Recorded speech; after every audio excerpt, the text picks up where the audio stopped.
It was supposed to be just another repair, nothing more than a stranger showing up to patch the cracks in my wall. But the moment he stepped inside, covered in dust and sweat from the sun, something in his presence unsettled me. His rough hands moved with precision, his voice carried a weight I couldn't ignore, and the silence between us grew louder with every passing second. Then came the request, unexpected, simple on the surface, but it changed the rhythm of the entire afternoon. What he asked me to grab wasn't just an object, it was the beginning of something I never saw coming.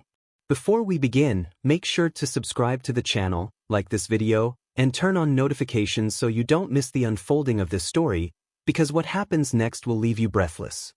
I had never paid much attention to the cracks in the old wall of my apartment until the rainy season turned them into something impossible to ignore. Water seeped through the edges, leaving long stains that no amount of paint could cover. Reluctantly, I called the building manager, who sent someone reliable to fix it. That's how I ended up opening my front door on a gray Tuesday morning and meeting him. The man standing there wasn't what I expected. He was broad-shouldered, with the kind of muscular build that comes not from a gym membership, but from years of carrying heavy bags of cement, climbing scaffolds, and handling bricks under the sun. His jeans were worn, boots caked with dust, and his t-shirt stretched across a chest that looked impossibly strong. His face was tanned, lined by long days of labor, but his eyes caught me off guard. They were calm, steady, almost warm in a way that contrasted with his rugged exterior. "You called about the wall?" he asked, his voice deep, slightly raspy.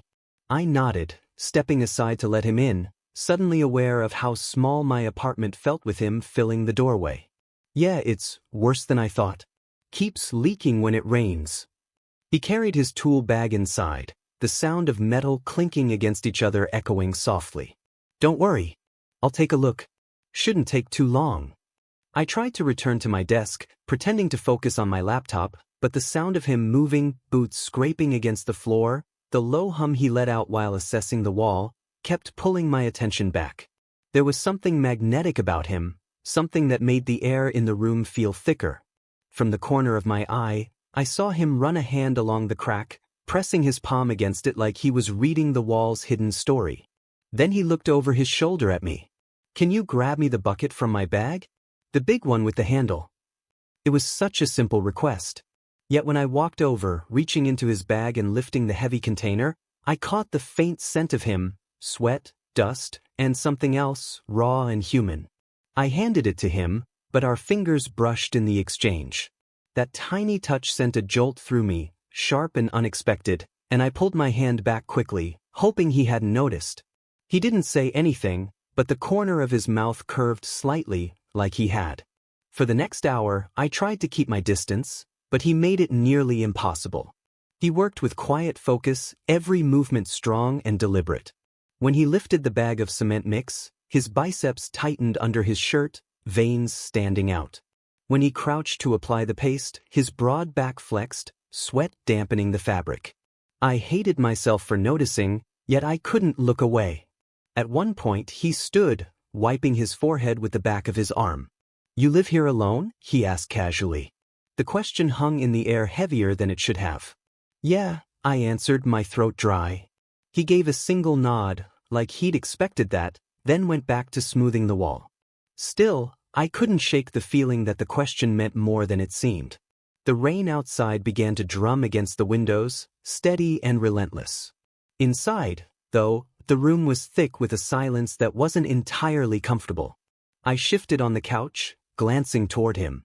"You've done this kind of work a long time?" I asked, desperate to break the quiet. He chuckled low, a sound that rumbled in his chest. "Feels like forever. Started when I was 16.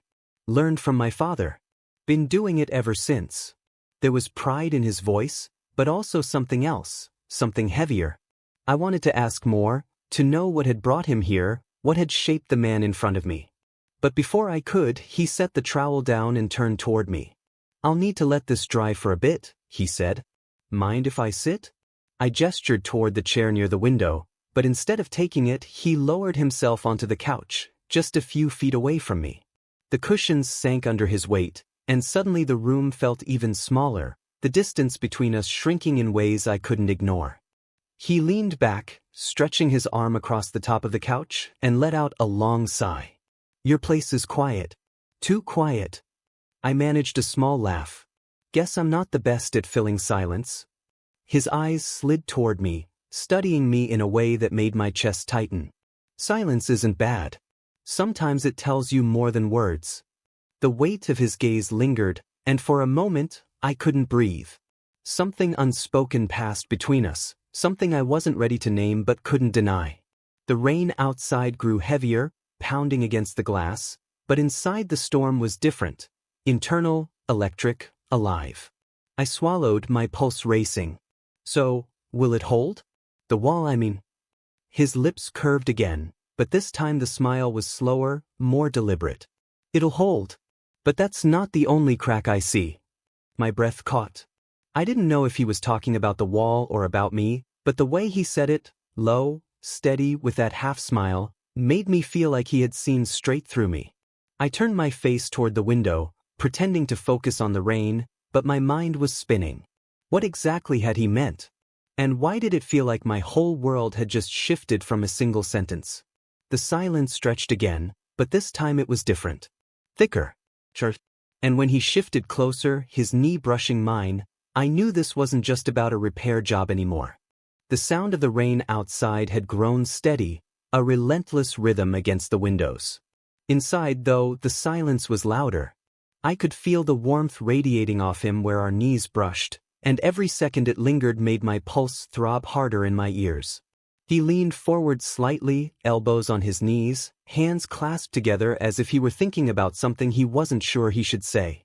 His presence was overwhelming, filling the small living room with an energy I didn't know how to contain. You're staring at the rain too much, he said finally, his tone low but not unkind. I blinked, caught off guard. What do you mean? He shrugged one strong shoulder. Like you're looking for answers out there instead of in here. His dark eyes flicked toward me, and for a moment, I couldn't move. There it was again, that sense that he saw more than I wanted him to. I forced a laugh, shaky and nervous. Maybe I am. It's been one of those weeks. He didn't press further, but the way he leaned back, arms still stretched along the back of the couch, made me feel like he was still studying me quietly, waiting for me to give something away. I tried to steer the conversation elsewhere. So, do you work on a lot of apartments like this? Some, he answered. Mostly houses. Families. But I don't mind the quiet jobs either. Quiet. I echoed, the words sticking in my throat. He gave a small grin, just enough to crease the lines near his eyes. Well, until now. I felt heat creep into my face. I wasn't sure if he was teasing me or not, but either way, it left me speechless. To fill the gap, I got up, heading to the kitchen. Do you want some coffee? It's all I've got unless you're into tea. Coffee's fine, he said, his voice following me. I busied myself with the machine, but I could feel his gaze on me even from across the room. It was as though the apartment itself had shifted around his presence. Every little action suddenly mattered. How I poured the water, how I stood, even how I breathed.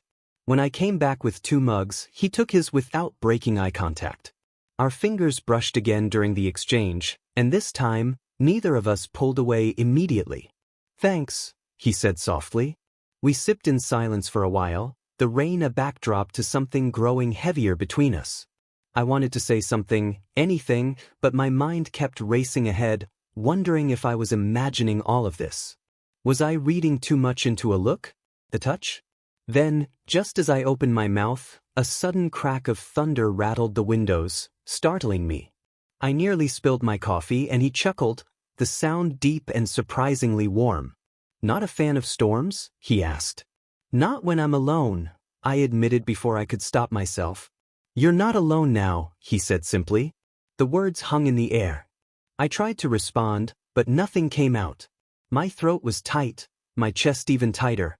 He had spoken casually, but the weight of it hit me harder than the thunder had. Before I could find a reply, he set his mug down and stood. His presence loomed over me as he walked back toward the wall, checking the patch he'd been working on earlier. It's holding, he muttered, running a hand over the surface. But I'll need to come back tomorrow to finish. This kind of job takes layers. I stood too, partly relieved to have some distance, partly disappointed. Tomorrow, then, I said, trying to sound casual. He turned back, wiping his hand on a rag, and for the first time he smiled fully. It wasn't mocking or faint, it was warm, genuine, and it made something inside me twist. Yeah, he said. Tomorrow. But he didn't leave. Not right away. He lingered, packing his tools slowly, almost deliberately. I had the sense he was waiting for me to say something, to break the spell that neither of us seemed ready to let go. Finally, he shouldered his bag and walked toward the door. I followed, hands shoved in my pockets, unsure of what to do. At the doorway he paused. The storm outside was still raging, rain hammering the street. He glanced back at me, those steady eyes locking onto mine. "You sure you're okay here alone in this storm?" he asked. The question was simple, but the way he asked it made it feel like more. Like he wasn't just asking about the rain. I swallowed hard. "I'll be fine." He nodded slowly, but his eyes didn't leave mine. For a moment, I thought he might say something else, something that would push us over whatever invisible line we'd been dancing around. But instead, he opened the door. "I'll see you tomorrow," he said. And then he was gone, the sound of the storm swallowing the silence he left behind. I closed the door and leaned against it, my heart pounding. I had no idea what tomorrow would bring, but I knew one thing for certain. This wasn't just about fixing a wall anymore. It felt like the beginning of something else, something I wasn't sure I was ready for, but couldn't stop myself from wanting. The storm passed overnight, leaving the streets damp and the air heavy with the smell of wet concrete and earth. When I opened the blinds the next morning, sunlight tried to push through the clouds, faint but determined, as though it too had something to prove. I barely slept. Every time I closed my eyes, I replayed the way he looked at me at the door, the pause before he stepped into the rain, the unspoken question that hung between us. It was strange. I barely knew him, yet it felt like he had unsettled something in me I couldn't push back into place. By late morning, I had already tidied the apartment twice and brewed another pot of coffee I didn't drink. I caught myself checking the clock, then the door, like some nervous teenager waiting for his first date. At 11, there was a knock. My chest tightened. When I opened the door, there he was, shoulders squared, tool bag slung across one arm, his work shirt clinging slightly from the humidity. He gave me that steady, almost unreadable look, then nodded. "Morning," he said. "Morning," I managed, stepping aside. "Come in." He walked past me, the faint smell of rain and sawdust clinging to him. The sound of his boots on my floor felt like a signal, something shifting again inside these walls. He didn't waste time, heading straight for the patch he'd worked on yesterday. I hovered awkwardly before asking, "Want some coffee?" He glanced back, the corner of his mouth curving just slightly. "You keep offering. You trying to keep me awake or something?" I laughed nervously. "Maybe. Or maybe I just don't know what else to do with myself." He held my gaze a second longer than necessary. Then, softly, "Coffee sounds good." In the kitchen, I poured for both of us, trying to calm the tremor in my hands. When I returned, he had already set his bag down and was smoothing plaster onto the wall with careful, practiced strokes. His movements were steady, deliberate. I found myself watching the strength in his arms, the way his focus never wavered. I placed his cup nearby. He set down the trowel and took it, fingers brushing mine again. This time, the contact lingered just a heartbeat longer than before. "Thanks," he said, voice low. I sat on the edge of the couch, sipping mine, pretending not to watch him. But every glance I stole, he seemed to catch. Finally, I asked, "You do this work alone most of the time?" "Yeah," he replied without looking up. "Easier that way. Fewer people to answer to." "Doesn't it get lonely?"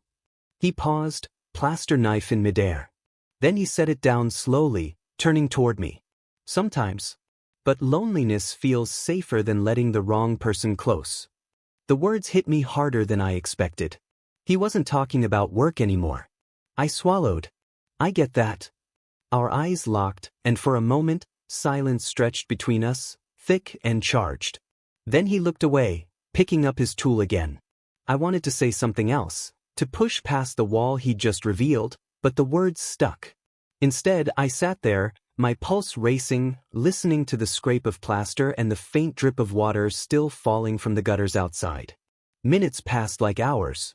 Then, as if he could sense my tension, he asked suddenly, "Why'd you really let me stay so late yesterday?"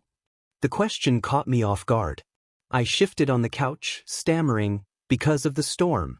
And because I hesitated. Because I didn't want to be alone either. He set the trowel down again, wiping his hands on a rag. Slowly, he crossed the small space between us and stood over me. His shadow fell across the couch. "You don't talk much, but when you do, you say what matters," he said quietly. I tilted my head up, heart hammering. "Is that a good thing?" He studied me for a long moment. Then, almost reluctantly, he stepped back, as if pulling himself from the edge of something neither of us was ready to name. "Depends on who's listening," he said finally, returning to the wall. The tension was unbearable. Every movement, every pause, every glance carried double meanings. I felt like I was being pulled toward him, yet also held back by fear of misreading everything. Hours slipped by. He worked, I hovered, and the silence between us filled with unsaid words. By the time he packed his tools again, the patch looked flawless, smooth and strong. He wiped his hands, glanced at me and asked, "You ever think about leaving this city?" The question surprised me. "Sometimes," I admitted. "Why?" "Because you look like you're waiting for something to change, but you're afraid to move." I stared at him, stunned at how accurately he'd read me. My throat tightened. "And you? What are you waiting for?" He didn't answer right away. Instead, he slung the bag over his shoulder, stepped closer to the door and said, "Maybe I'll tell you tomorrow." And just like that, he was gone again, leaving me standing in the quiet, breathless and full of questions. Tomorrow. He kept promising tomorrow. But what if tomorrow was the day everything I thought I knew about myself shifted forever? The following day felt like a countdown I couldn't escape. I moved through work distracted, barely noticing the voices around me, emails piling up unanswered. My thoughts were stuck on him, on the way his words lingered, on the quiet promise in "Maybe I'll tell you tomorrow." It gnawed at me all night, and by the time evening arrived, I was pacing near the window like a man waiting for news that could change his life. When the knock finally came, my heart leapt. He stood in the doorway, the same tool bag at his side, though he carried himself differently, less guarded, more deliberate. His hair was damp from another passing shower, and the faintest smile tugged at the corner of his mouth. "You really keep this place busy," I joked, trying to mask my nerves. "Or maybe I just keep finding excuses to come back," he said. His tone was low, almost teasing, but it carried weight that made my chest tighten. He stepped inside, setting his bag down with a thud. The air between us was heavier than ever. As he unpacked, I asked, "So, what was it you were going to tell me?" He paused mid-motion, his hand resting on a screwdriver. His eyes flicked up to mine, steady and unreadable. Then he said, "Not yet. You'll know when it's the right time." Frustration mixed with longing. I wanted to shake him, to force the words out, but something in his expression told me he wasn't teasing. He was protecting something, maybe even himself. We moved through the evening in a rhythm that was becoming dangerously familiar. He worked, I hovered, and beneath it all was a current that kept dragging us closer. But this time, the night would not pass uneventfully.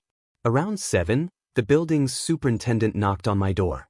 A burly man named Carter, known for his short temper and sharper tongue. When I opened the door, he scowled past me and saw the construction worker standing in the living room with his tools. "What the hell is this?" Carter demanded. "He's just helping me fix a few things," I said carefully. "You've had him here 3 days straight," Carter snapped. "This isn't his unit, and he's not licensed through me. You can't just bring in whoever you want." The tension spiked instantly. My worker straightened, his jaw tightening, shoulders broad as stone. "I'm not here causing trouble," he said firmly. Carter sneered. "You're not supposed to be here at all. I should call the office and have this reported." I stepped forward. "Come on, Carter, it's not like that. He's just helping." But Carter's eyes narrowed, And then came the words that sliced through the air like broken glass. Helping? Is that what you're calling it? I've seen the way you look at him. Silence fell. My stomach dropped. The construction worker froze, his expression unreadable, but his fists clenched at his sides. You don't know what you're talking about, I muttered, heat rising in my cheeks. Carter smirked. Don't I? You think people don't notice? This building doesn't need that kind of drama. Before I could reply, the worker stepped forward, his voice calm but edged with steel. You don't get to talk to him like that. Carter's smirk faltered, but he held his ground. Watch yourself. The worker stared him down, silence stretching until Carter muttered something under his breath and stormed off down the hall. The door shut with a slam, leaving the room vibrating with tension. I stood there, heart racing, my hands trembling. I'm sorry, I whispered. You didn't need to get dragged into that. He shook his head. Don't apologize. He crossed a line. I sank onto the couch, running a hand through my hair. He basically just called me out. Like what I'm feeling is something to be ashamed of. The worker sat across from me, leaning forward, elbows on his knees. His eyes burned with something I couldn't name. Is it? He asked softly. I froze, staring at him. What do you mean? He exhaled, long and heavy. I told you yesterday, you look like you're waiting for something to change, but you're afraid to move. Maybe he just forced the question you've been avoiding. My chest ached. I wanted to deny it, but the truth was staring back at me. And what about you? What are you avoiding? His silence was louder than any answer. Then, finally, he said, I've lived a long time keeping things locked up. People don't ask questions when you stay quiet, when you keep your head down. But that doesn't mean the weight isn't there. I leaned closer, desperate now. So what are we doing? What is this between us? For the first time, his eyes softened, the hardness giving way to vulnerability. He reached out, resting his rough hand over mine. The contact was electric, grounding, terrifying. This, he said, voice barely above a whisper, is something I can't ignore anymore. My breath caught, but before I could respond, there was a sharp knock on the door again. Carter's voice barked through, muffled but clear. I called the office. He needs to be out of there tonight. I closed my eyes, my pulse thundering. When I opened them, the worker was staring at me, jaw tight, ready for a fight but waiting, for me, for my decision. Do I open the door and face Carter head-on? Do I tell him to leave us alone? Or do I let fear win, sending the worker away before anything even begins? The answer hung in the silence, a cliff we both stood on, waiting to see if one of us would finally jump. The pounding on the door seemed louder than it should have been, each knock rattling through my chest. I glanced toward the construction worker, toward him, and saw the conflict written across his face. He was steady, ready to stand his ground, but I could tell this wasn't just about Carter anymore. It was about the pasts we both carried, the secrets we tried to bury. Don't open it, he said firmly, his hand tightening over mine. My heart thudded. He said he called the office. If I don't, this could get worse. His jaw clenched, the muscle in his cheek twitching. And if you do, he'll try to humiliate you. Don't give him that power. The knocking continued, sharp and insistent. For a moment, I felt like I was split in two, half of me terrified of confrontation, the other half aching not to let this moment slip away. I can't hide forever, I whispered. I stood, my legs trembling, and opened the door just enough to see Carter looming there, arms crossed, a smug expression plastered across his face. You think I was bluffing? He sneered. Management's on their way. He leaves now, or you're both in trouble. Before I could reply, the worker rose to his full height behind me, his presence filling the doorway. You don't scare me, he said evenly. And you don't get to control what happens in here. Carter's eyes flicked between us, suspicion turning to something uglier. So it's true then, he spat. Pathetic. The words sliced through me like glass. My fists clenched, but before I could say anything, the worker stepped forward, his voice low but cutting. You don't know the first thing about me. Or him. Leave. For a second I thought Carter might swing. But something in the worker's gaze stopped him. Carter muttered a curse, then stormed down the hall, his footsteps echoing like distant thunder. The door closed with a heavy click, and I slumped against it, my breath shaky. "God, I hate him," I muttered. The worker was still standing close, his chest rising and falling, his eyes locked on mine. "You shouldn't have to live like this. Afraid of people like him." "I'm not," I stopped myself. I was. I'd been afraid for so long I'd started calling it normal. He softened, his voice quieter now. "It's not weakness to want to be seen. To be accepted." I swallowed hard, heat stinging the back of my eyes. "And you? Who sees you?" For the first time since we met, his guard cracked. He sank onto the couch, rubbing a hand over his face. "No one. Not really." I sat beside him, waiting. He exhaled slowly, as though the truth had been clawing at him for years. "I grew up in a place where men like me didn't exist. At least, not openly. You worked, you fought, you kept your head down. Anything else got you punished. So I learned to stay quiet. To make myself into stone." I stared at him, my chest aching. "But you're not stone." He gave a humorless laugh. "Tell that to the people I've lost. The ones who thought I was too cold, too closed off. They didn't understand that silence was survival." The weight of his words settled heavy between us. I reached out, my hand brushing his. This time, he didn't pull away. "You don't have to be silent here," I said softly. His eyes met mine, searching as though testing whether I meant it. Then, almost imperceptibly, his fingers laced with mine. The contact was grounding, electric, terrifying, and liberating all at once. "You asked what I'm waiting for," he said, voice barely above a whisper. "Maybe it's this. A place where I don't have to hide." My throat tightened. "And maybe I've been waiting for you." The air between us shifted, thick with everything we hadn't said. He leaned closer, hesitating as though giving me a chance to stop him. I didn't. Our lips met in a kiss that was both gentle and desperate, years of restraint breaking in a single breath. His hand cupped the back of my neck, pulling me closer, while my chest pressed against his, our heartbeats pounding like fists on a door. When we finally broke apart, I was trembling, but not from fear. He rested his forehead against mine. "I can't promise this will be easy," he murmured. "But I can promise I won't run from it." Tears stung my eyes. That's all I needed to hear. But before the moment could settle, a knock came again, softer this time. I froze, but it wasn't Carter's bark. It was a polite rap, followed by a woman's voice. "Excuse me? Building management." We pulled apart, panic flashing between us. The outside world wasn't going to let us have this moment without a fight. He straightened, resolve in his eyes. "Then let's fight. Together." I stared at him, my pulse thundering, realizing that the decision wasn't about whether management approved or whether Carter whispered rumors. It was about whether I had the courage to step into the life I wanted, with him. As the knock came again, I reached for his hand, squeezing it tight.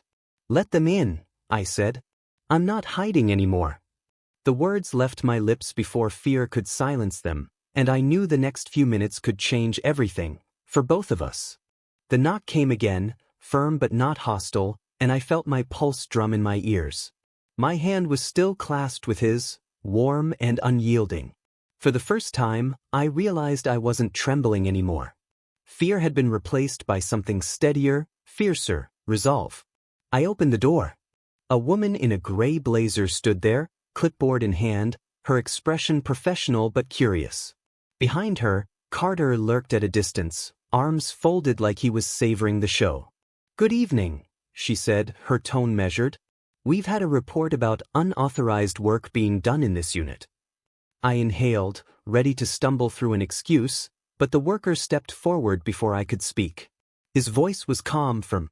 "That report came from someone with a grudge. I wasn't here to cause trouble. Just helping out where I could." Her eyes flicked to our joined hands. For a second, I thought she'd scold us, add fuel to Carter's fire.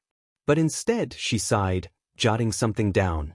"Look, this building has rules, but what people do in their own homes is their business. If something needs fixing, next time go through the right channels." "Understood." Relief surged through me, but Carter sputtered. You can't just let this slide. She turned sharply to him. And you can't harass tenants. Consider this a warning. His face reddened, but he said nothing, retreating down the hall in a storm of muttered curses. She gave me a final nod, then left us alone again. The door clicked shut, and silence returned. Only this time, it wasn't heavy. It was freeing. I turned to him, searching his face. He looked tired, the weight of years behind his eyes, but there was a light there too, something I hadn't seen before. You didn't have to step in like that, I said softly. Yes, I did, he replied. Because I'm done letting other people decide who I am.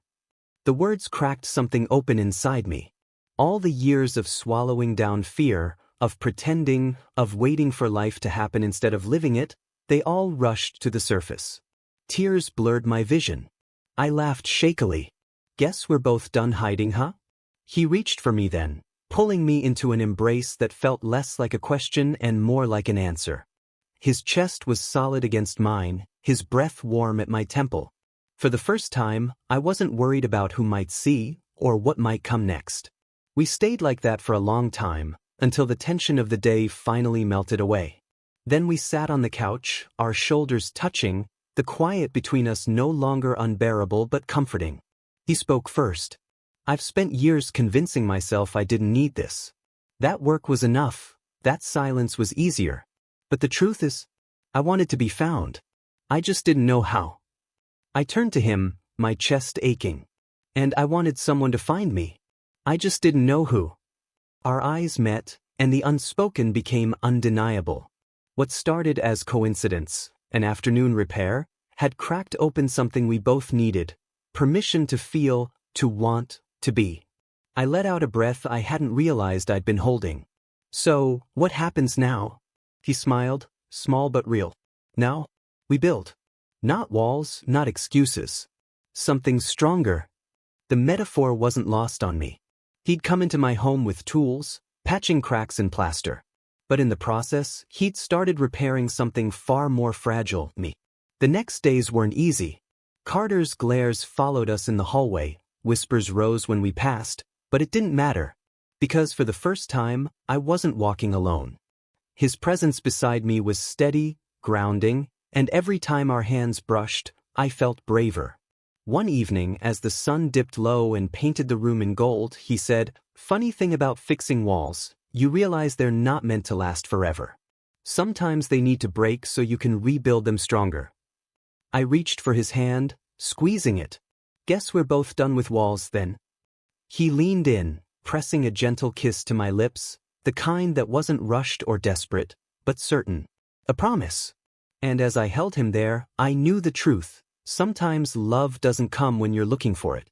Sometimes it shows up dusty and tired, carrying a bag of tools, asking you to grab something simple, only to leave you holding something far greater. I never expected a construction worker to fix the cracks in my life. But he did. And maybe, just maybe, I fixed his too. If this story touched your heart, take a moment to reflect. What walls in your own life need breaking down? What fears are keeping you from the love, the truth, or the freedom you deserve? Courage doesn't come all at once. It starts with a single step, a single word, or even a single touch. If this story inspired you, subscribe to the channel, like the video, and share it with someone who needs a reminder that love can appear in the most unexpected places. Because sometimes, the person who walks through your door is the one who finally helps you see yourself.